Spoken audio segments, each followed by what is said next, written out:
Hare Krishna. You might get the message that we are going live, which is great.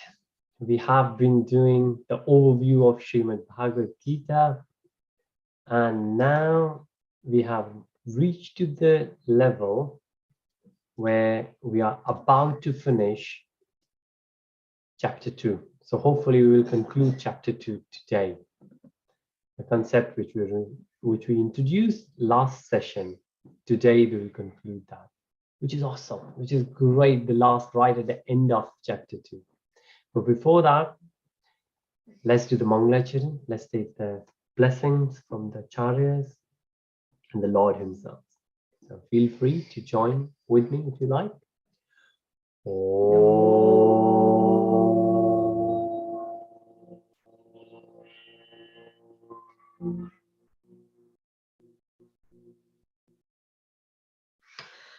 Ajnanatimirandasya Jnanajnashalakaya Chakshurunmilitam yena Tasmai Shri Guruve Namaha Shri Chaitanya Manobhishtam Stapitam yena bhutale Swayam Rupa Kadamayam Tadati Swapadantikam Vandeham Shri Gurun Shri Yudapada Kamalam Shri Gurun Vaishnavamscha Shri Rupam Sagrajatam Sahagana Raghunatha Vitam Tam Sajivam Sadhuvetam Savadutam Parijana Sahitam Krishna Chaitanya Devam Shri Radha Krishna Padam Sahagana Lalita Shri Vishakhavitam Cha He Krishna Karuna Sindhu Dina Bandhu Jagatpate Gopesha Gopika Kanta Radha Kanta Namastute Tapta Kanchan Gaurangi Radhe Vrindavaneshwari Vrishabhanu Sute Devi Pramami Hari Priye Vanchakalpatarubhyascha Kripa Sindhubhya eva cha Patitanam Pavanebhyo Vaishnavebhyo Namo Namah Namo Vishnupadaya Krishna Preshtaya Bhutale Shrimate Jayativedanta Swami Nitiramane Namaste Saraswate Deve Gauravani Pacharine Nirvishesha Shunyavadi Paschat Deshatarine Jai Shri Krishna Chaitanya Prabhu Nityananda Shri Advaita Gadadhara Srivasadi Gaura Bhakta Vrinda Hare Krishna Krishna Krishna Hare Hare Hare Rama Rama Rama Hare Hare. Srila Prabhupada ki jai, Gurudev Maharaj ki jai, Samavad Bhakta Vrinda ki jai. Jai Jai Shri Radha. Hare Krishna. Welcome everyone for this session, which is on overview of Bhagavad-Gītā, and we are currently doing chapter 2. The plan today is to conclude chapter 2, and we have a bit of role play available as well, so let's go for it. We have been discussing chapter 1 and then chapter 2. In chapter 2, various different routes been mentioned. Karma Kanda, Karma Yoga, Jnana Yoga, Ashtanga Yoga, Bhakti Yoga. We discussed them in detail. And then again, when we'll get into chapter 3, we will discuss Karma Yoga again. Chapter 6, we will discuss Sankhya, which is Ashtanga Yoga. Chapter 4, Jnana Yoga. Chapter 5, the combination of 3 and 4. Buddhi Yoga, which is also called Nishkam Karma Yoga, which is the advanced level of Karma Yoga. Chapter 5 will explain that even better. Then Arjuna asked Krishna that the one who is enlightened, the one who is a pure devotee, the one who transcends beyond the material modes. Remember, we all are like prisoners. And even if you want to do external forces, they make us not to do those things. And those three different forces are mode of passion, mode of ignorance, mode of goodness. So we are built in to these qualities which are in one of those three. But when we are beyond them, now of course, getting beyond them, and when I say beyond them, yes, beyond mode of goodness as well. Because in mode of goodness, we do good things thinking we are doing good, which is still a kind of binding. It doesn't let us. So the way Srila Prabhupada ji explains, it could be like mode of ignorance could be a shackle, a chain made up of iron, very strong, it's hard to take it out. Mode of passion could be a silver chain. It's better than iron. The material is better, but it's still a bondage. The mode of goodness could be a chain, a shackle, which has binded us, and it's made up of gold, and that's mode of goodness. It's much better in value if you think about it. It will look much better, it will appear better. People will think, oh wow, you are surrounded by gold, but still it's a bondage. It's a bondage. And a very nice story where the bondage is not a physical bondage. It could be a physical bondage as well. But the bondage we are discussing in spirituality, in Krishna consciousness, is, remember, consciousness is one of those tangible things. Is it tangible? Think about it. We can't touch it. It's something we perceive it. And the bondage itself is for the consciousness. Where is our consciousness? Is it mode of ignorance, mode of passion, mode of goodness? Is it limited by iron, silver, or gold? If we are in that prison, a parrot could be in a prison, and that prison could be of iron, silver, and gold. For that bird, a parrot, doesn't really matter which material it's made up of. What matters is that parrot itself. The parrot is the soul, the body is those shackles. The consciousness is not limited by the body, but it appears to us, it's like a misunderstanding, it's like a misidentity. It's one of those, if it's physically visible, it's much easier for us to take it out. But because it's subtle, we can't see it. Because we can't see it, it's so hard for us to take it out. And take the example where in Upanishads, this example is given again and again and again. So if you will attend any Vedanta, Advaita, they will discuss this a lot, that there is a stick, but it appears as a snake. Now, you can't really do much to justify that this is not a snake, this is a stick. People will only know when they are awake or when they are enlightened, which means you will put the light in and they can see things as it is.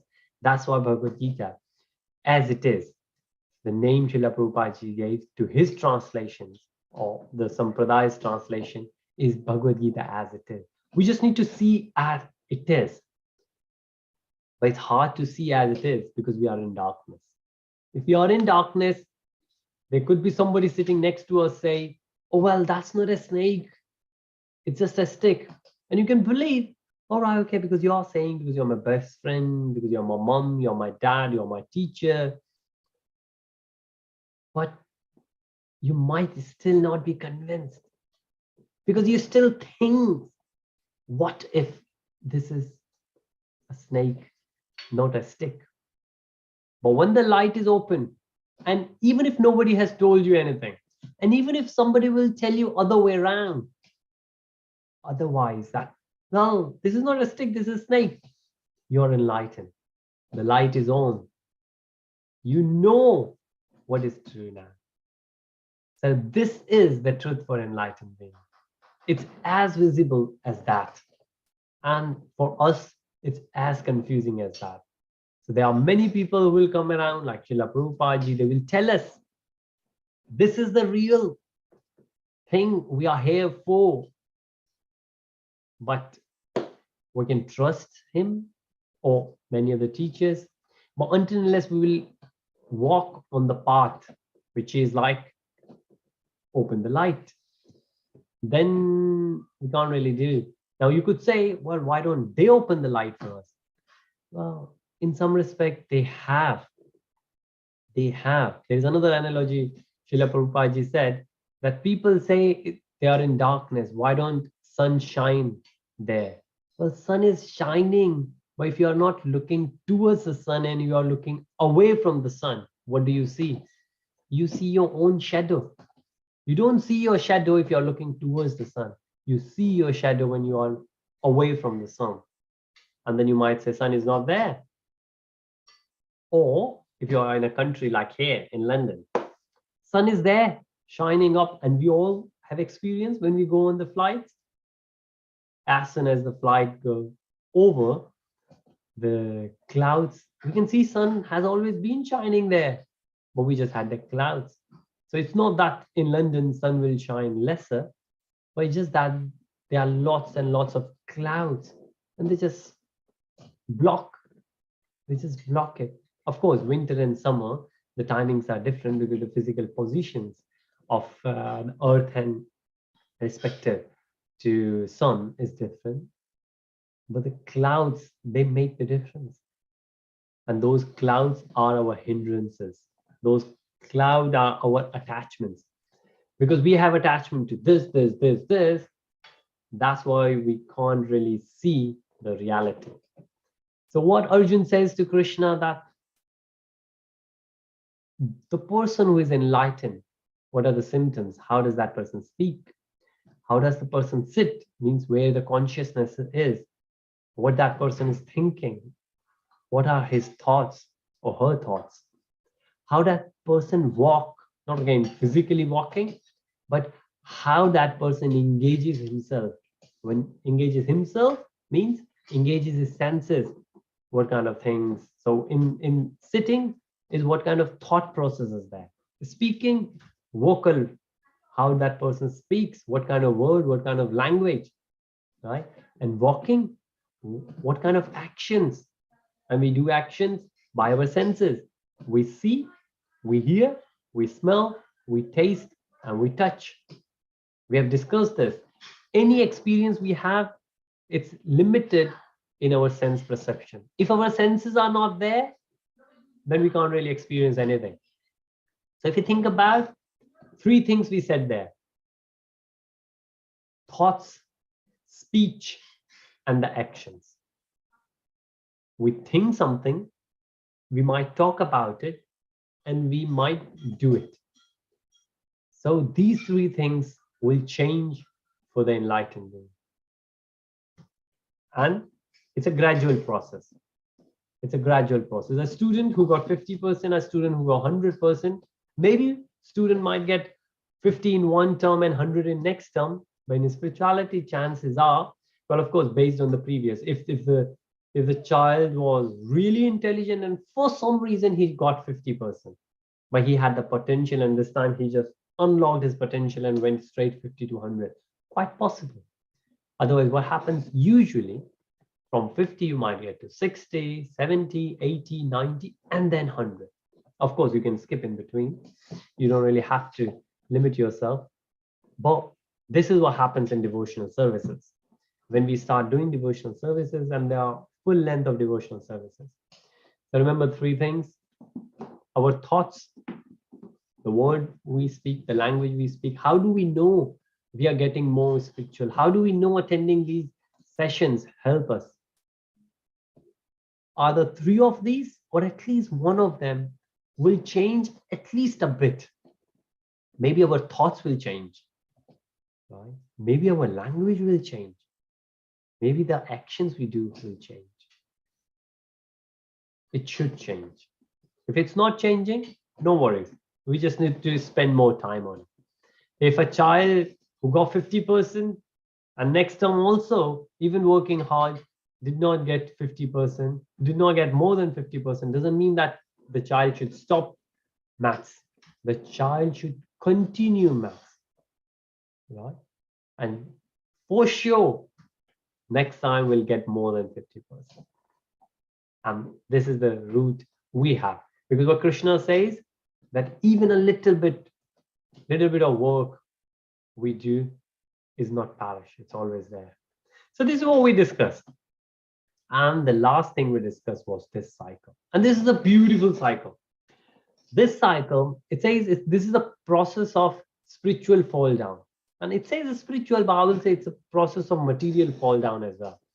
Anything which goes wrong in our life, material or spiritual, this is the cycle we can think of. Of course, a spiritual fall down is much, much worse than material fall down. Materials fall down is we did something wrong, we got a fine, we got a penalty, we got maybe few points on our license, maybe we failed one of the exams, right? This is material fall down. We will get another chance, right? And we have quite easy, we can fix it. It's much easier. A spiritual fall down is like, we have seen many, unfortunately, where some spiritual sadhus, they promise something, but their actions don't match or didn't match in past, those didn't match what they were preaching. So they didn't walk the talk. They said something else, but they didn't follow their own words. So that's a spiritual fall down, which means that somebody trusted you and you broken that trust. Now to get that trust back is very hard. To get rid of your points on your license, to pass the exam, to improve the grades, to get back in the league table, in football, in rugby, in cricket, relatively easier. You work hard, next time you will be there. Or if you broke the trust of someone, it's very hard. It's been said that trust is like the glass. Once broken, could never, ever be put together. Well, of course, you could put together, but the scars will always be there. It will never reach to its original place. That's what trust is. And that's what the spiritual fall down is. It's much, much worse. So we should always take care of it.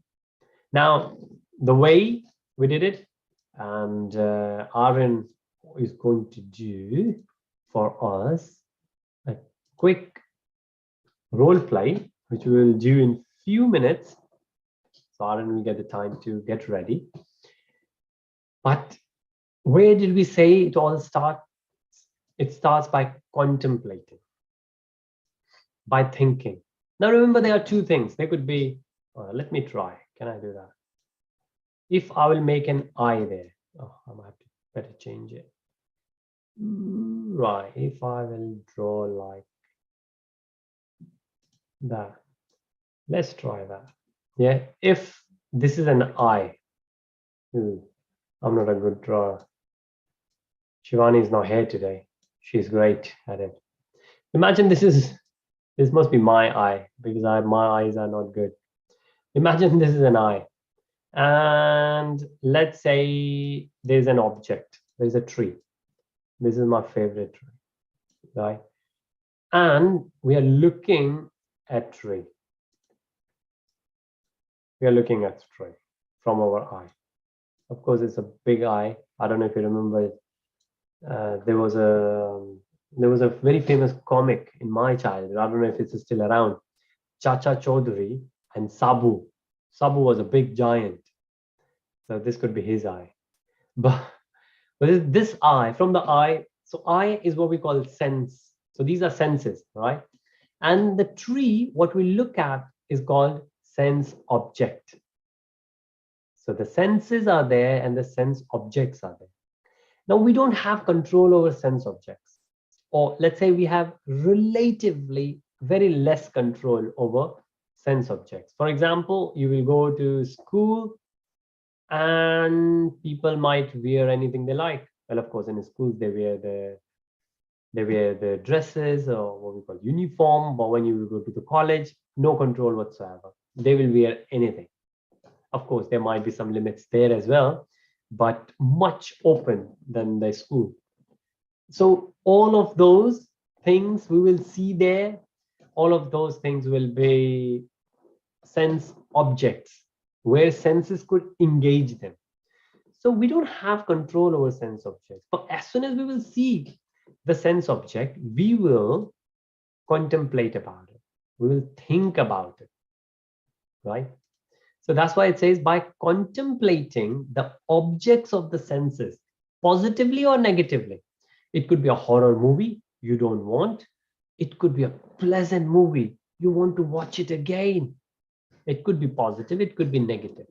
But based on the objects, we contemplate, we think, oh, I want more.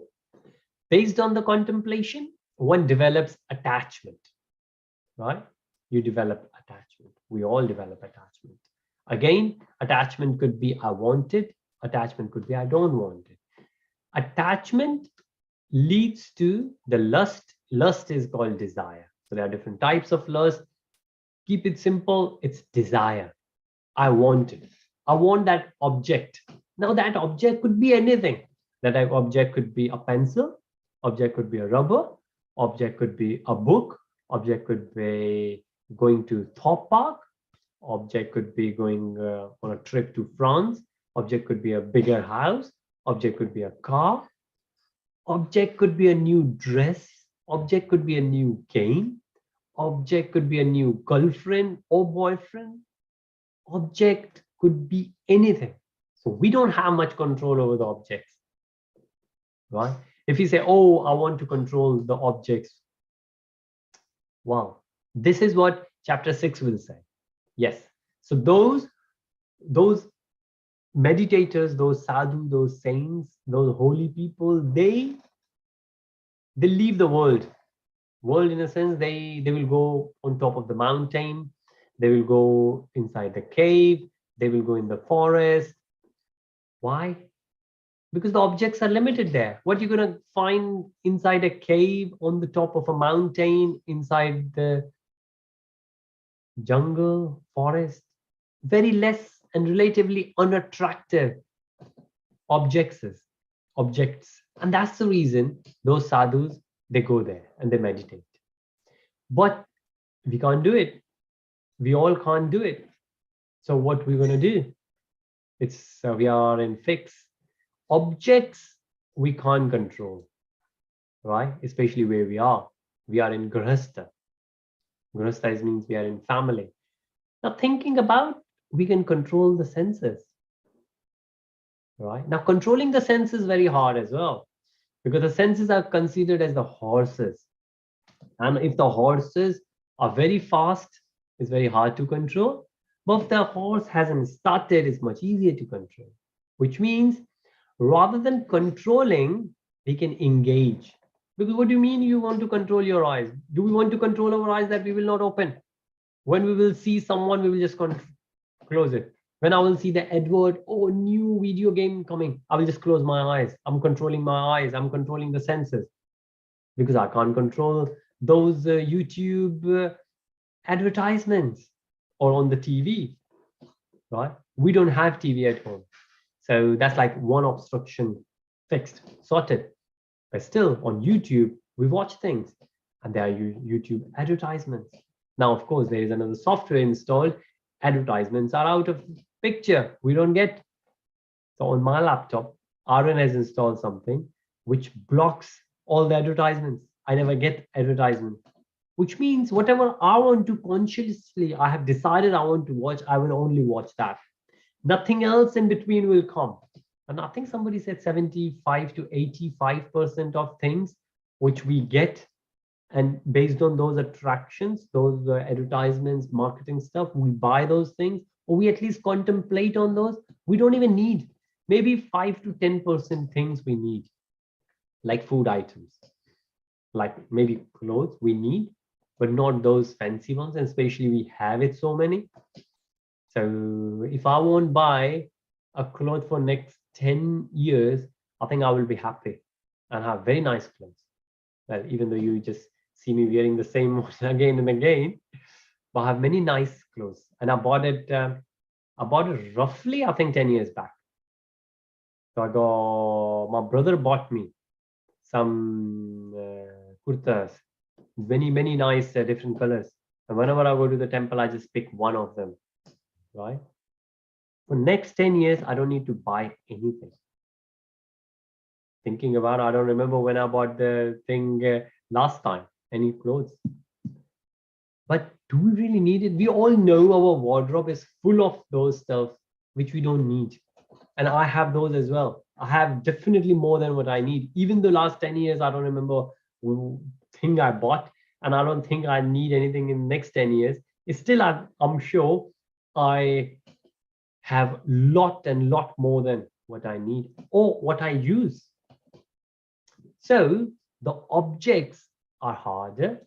Senses are also harder to control, but senses are easier relatively to engage. So eyes will watch, but rather than watching this thing, we will watch that. And then we will attach to the right thing. We might get attached to the temple. Might get attached to reading Bhagavad-Gītā rather than other books, which might not be so good for us. So by contemplating objects, so rather than looking for the objects, let's engage the senses in the right way. So our attachment, our desires should be in the right way, right? If those desires, so spiritual desires are also hard to go by. So I was saying that in summer we will go to India. For a few years we haven't gone to India. When we will go to India, the plan is to go to Vrindavan. The plan was also there in December. We could not go. But being devotee, we say, oh, it was Krishna's plan.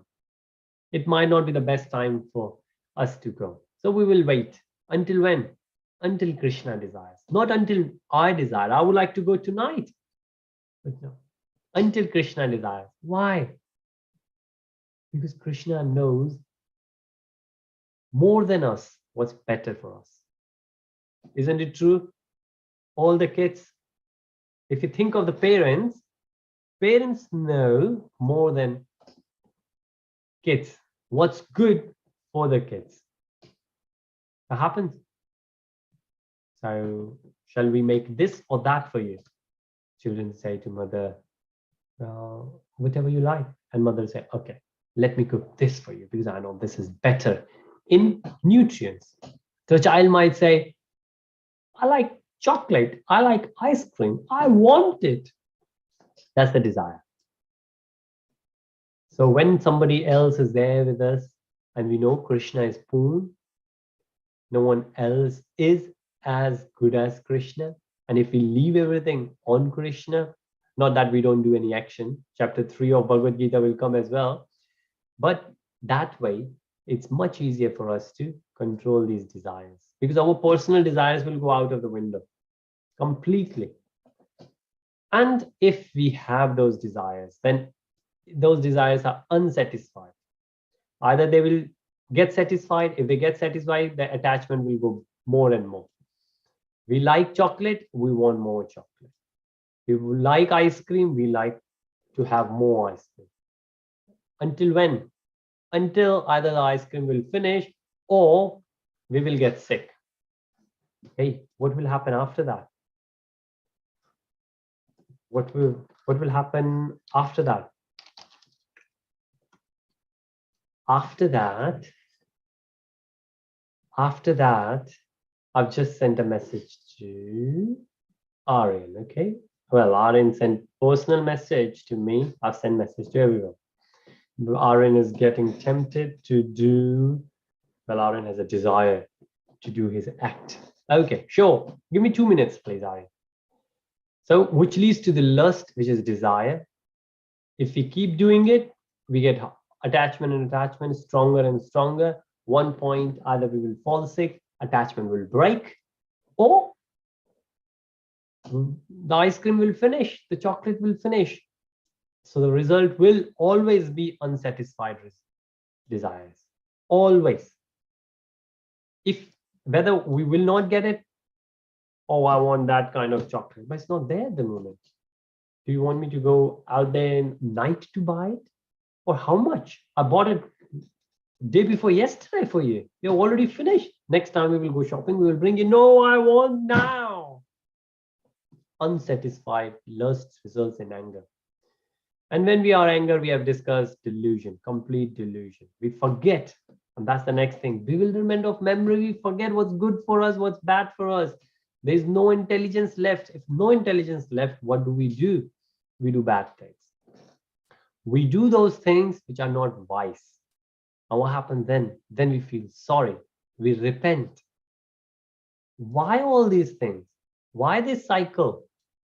Just because we were contemplating on the object of senses. And we have already discussed, it's hard to control the senses. It's hard to control the object of senses. Of course, by all means, try to control, try to limit the object of senses. If the mobile phone is always right in front of you, then of course you will get tempted. But if it's out of the picture, then you will not look for it.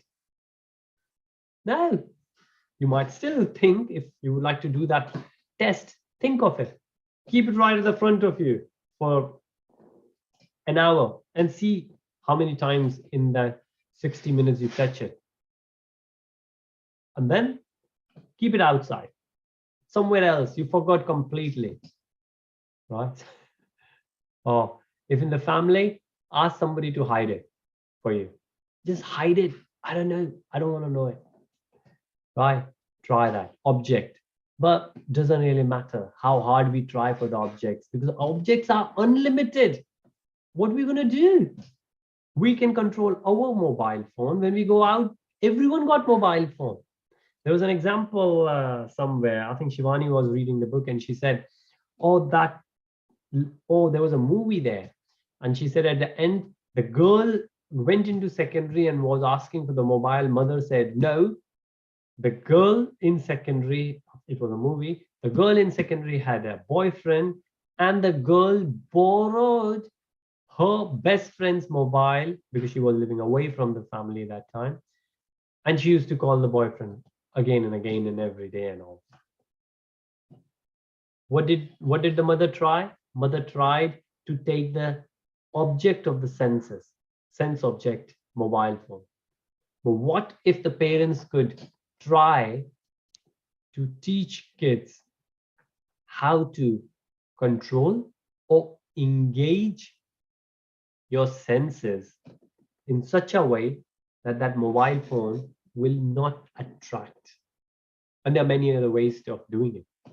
One way is engaging them in the creative act, like what Aryan is going to do now. Aryan, are you ready? Okay. So as always, what we will do twice. So once, Aryan will be one of those devotees who is not yet a devotee. And the second one where he has become a devotee. Remember this cycle. This is the cycle we are going to see. And this is a real cycle what we see a lot and lot of times. So I'm going to stop sharing. And Aryan is here and I'm here. All right. Are we ready? Yes. Right. Hare Krishna, Aryan. So good to see you. How are you doing? It's been a while. I don't like anything. Everything's going bad. Whoa, whoa, whoa. What do you mean? What's going bad? Everything's going down. Ukraine's in with war with Russia. Prices are going up for fuel. Stocks are going down. Everything's going bad. All right. Okay. But well, these things are out of your control. You can't really do anything about it. Why to feel sad about it then? But they're still affecting me. I won't be able to drive as much without using more money. So sorry. That's the reason you're so angry. I'm not angry though. That's the thing. I'm not angry. Well, Certainly, you sound very angry, very upset. No, I'm not angry. I'm not angry at all. Oh, all right, okay, all right. Well, how about you like to come to the temple over the weekend, and maybe we will get more opportunity to discuss what's going on in our lives. I'll see if I have enough money to travel there. All right, okay. Well, I really, really look forward for you to see there. And if you are there, then this will be really good. But before we go, I was wondering, would you like to do anything to fix these things? I can't do anything. I can't go single-handedly stop the war with Russia. I can't do anything. I really want to stop, but I don't have anything I can do. I really want to stop. I really want the stocks to go up. I can't. Right, okay, sure. I understand. I understand. No worries. We will pray for you and look forward to see you over the weekend. And it will be great to have your association. Look forward to see you over the weekend at temple. Hare Krishna.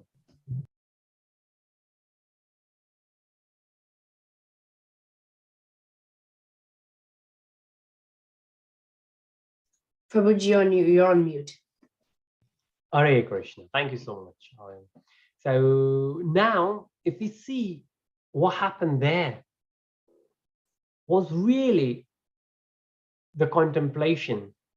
The senses were engaged, watching what's going around in the world. And that's why it is. These things are out of our hands. The war in Russia and Ukraine, we watch these news again and again and again and again, and we get attached to them. Attached in a sense, we like to see again, like especially when COVID had started, people were going so crazy, checking and discussing every day how many cases are there, how many deaths are there every day. Will those numbers make any difference to anyone? No. But we were so attached, we would like to have that information. Similar thing, what happened today in Ukraine? And then because of that, obviously the oil price is going up. And of course, we don't want that. Stock markets crashing, right? We don't want that. So we are so attached. We have a desire. We don't want that, or other way around. We want something. What do we want? We want the war to stop. Why? Not because we are very peaceful people, because oil price will go down, because the stocks will come back. And what will happen? Fuel will go cheaper, we will save some money. Stocks will go high, we will make more money. All material, all money, all about me, selfish nature. Of course, those desires are not getting fulfilled, are they? No. Why? Because they are not in our hand. So desires are not getting fulfilled. If desires are not getting fulfilled, we are angry. And when we are angry, we are saying things, we're deluded. So when I asked Aryan, were you angry? Why are you angry? He didn't even recognize that he was angry.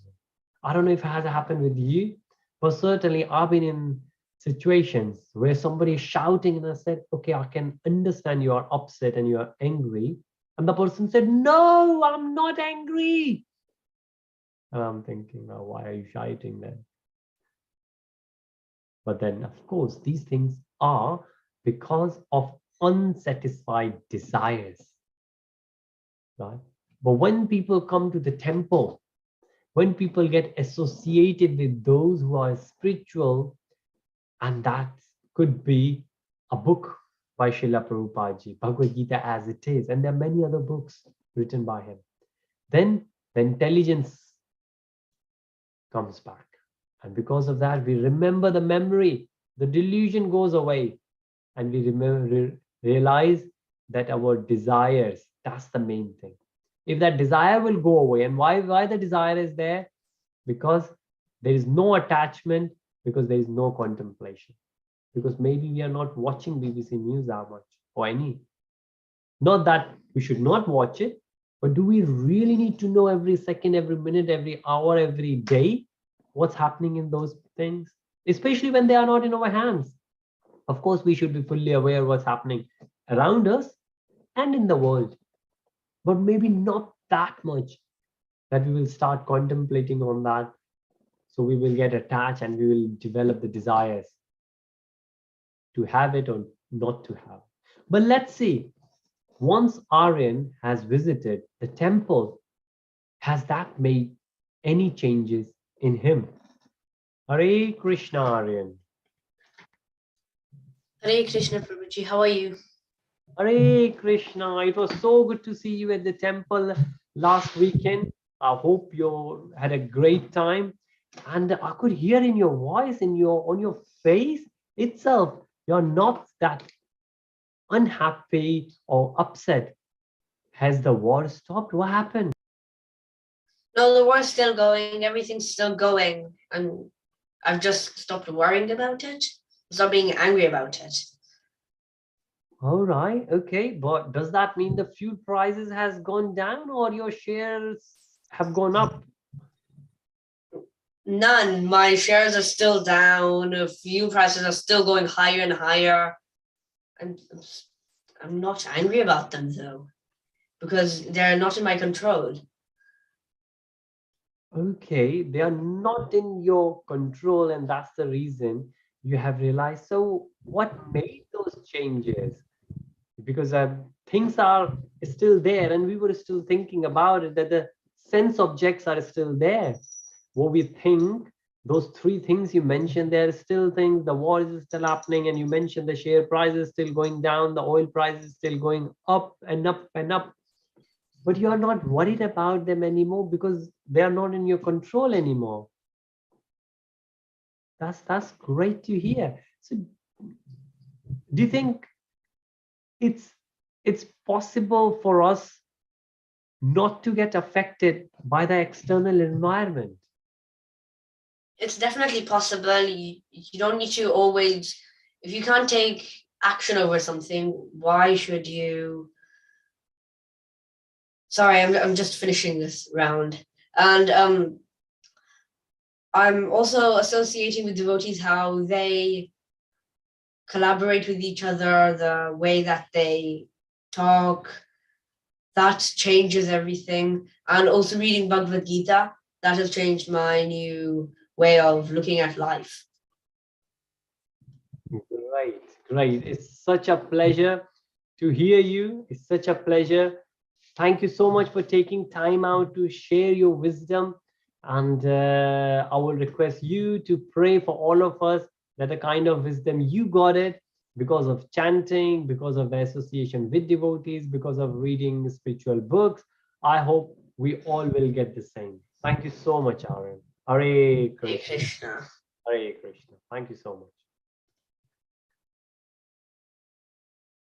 Hare Krishna. So, as we have seen in Aryan's case, that the external world is still there. The sense objects are still there. What has changed is his contemplation. He's not contemplating on those things anymore. Why? Why he's not contemplating? He's not contemplating on those things because now his focus is towards chanting. His focus is towards getting association of devotees. And who are devotees? Devotees are those people who will talk about the Lord, about Krishna, or who will read, who would like to hear about Krishna. So either you talk about it or you hear about it, right? So if you will hear about Krishna, about the Lord, about Bhagavad-Gītā, Bhagavatam, Chaitanya Charitamrita, what's going to happen then? Because these things, this is spirituality, this wisdom was there 5,000 years back when there was no war between Ukraine and Russia, when the oil price was not high, when the share prices were not high or were not low. And these three things will change again in few years, either get better or get worse, but they will change for sure. But this wisdom 5,000 years back, at least what we could see from our age, Kali Yuga, and as long as the eternity is there, this knowledge will still be there like it is, unchanged. It has made such a great impact on a lot of devotees in the past, and it could make, and it will hopefully, all of those who will come in the touch, who will come in the association of these spiritual wisdom. So what we should do, again, by all means, we should be aware of what's going in the world, but we should always have a spirituality as a greater extent in quality and quantity, which will give us the spiritual foundation. So we will never worry about what else is going in the material world, which is relative, because we know about the spiritual world, which is absolute truth. So spirituality is real, spirituality is eternal, but material is relative. So relative things will change, but the absolute will not. So we should think about what do we need to worry about and where we should invest our time. Thinking, reading, getting ourselves updated about material things which are temporary. In Sanskrit, we call it Sharna Bhangur. Sharna is momentarily. Moment, it will just come and go by. And it says, one day on heavenly planets, like in heaven, one day is equal to 100 years of planet Earth. And we have seen that already. So this has been mentioned many years ago in our scriptures. But now all the movies we see, what NASA is finding out, exactly saying that the age is a relative thing. The time is relative based on which planet we are on. If we are on a different planet, we will age differently. Could be we might be stay younger for longer, or we might age much quicker, depends on which planet we are on. So time is relative, right? But spirituality is indeed eternal. Right. Now, just to finish this topic off, result when one is not acting in Krishna consciousness. So this is the process. Now, if we are not in Krishna consciousness, if we are not spending time in spirituality, what happens? And what happens if we spend time in Krishna consciousness? So these things Krishna says right at the end.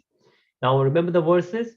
The verses here are, so 623, 622, why I say 6? Yeah, 62, 63, chapter 2, 67, 59, 66, right? One cannot enjoy life, as we have seen, because material things will keep changing. Doesn't really matter. And that's the reason the most powerful person in the world, the most wealthy person on the planet, they are still, maybe they are unhealthy because their body is not, or they have lost their family member and they are sad. They cannot enjoy life forever, even though if they have everything what this material world has to offer. It says artificial repression.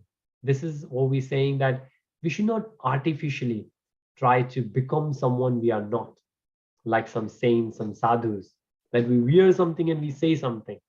We should always be honest, not only with our parents, not only with our teachers, but we should be honest with ourselves. And even if no one else is watching, remember, it says in Bhagavad-Gītā 13, I will find that list out, 11 or 13 witnesses are there. It says in the Shastras, in the scriptures, 11 or 13 witnesses are there. It's like moon is there or sun is there. Either moon is watching or sun is watching. and they will tell us at the end what we've been doing. So even if parents not watching, Krishna is there. Krishna has his messengers, and we will not be peaceful. Anyways, if we are not enjoying, we will not be peaceful. If we will pretend to be someone we are not, we will not be peaceful. Right? So we will not be peaceful if we don't follow Krishna consciousness, if we don't follow the process being explained in the previous slide. We cannot control the sense objects. We have to engage our senses. We have to work on our senses rather than the objects. But by all means, try to limit the objects as well. But senses are where, because senses are ours. Objects, they belong to someone else, or they could belong to someone else most of the time. We don't have control over them, but we have control over senses. Much easier to engage them somewhere rather than controlling, because I can't control my eyes. My eyes even blinks. I can't control that. So how can I control my eyes? But I can engage them. Rather than watching this, I can watch that. I have that control over myself. And if I will engage myself in Krishna consciousness, Krishna says that I give you the guarantee. Krishna says, and we will see later as well in Bhagavad-Gītā, Krishna says, Arjun, announce that nothing will happen to my devotee. So, and Krishna says, you will attain to my abode, you will get my mercy as well. Threefold. This is another very beautiful verse. Threefold miseries. What are threefold? Adi Bauddhik, Adi Devik, Adhyatmik.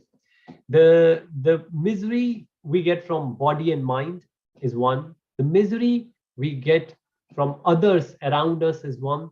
The others, other human beings, other living beings. The misery we get from natural disaster, like consider it to be COVID.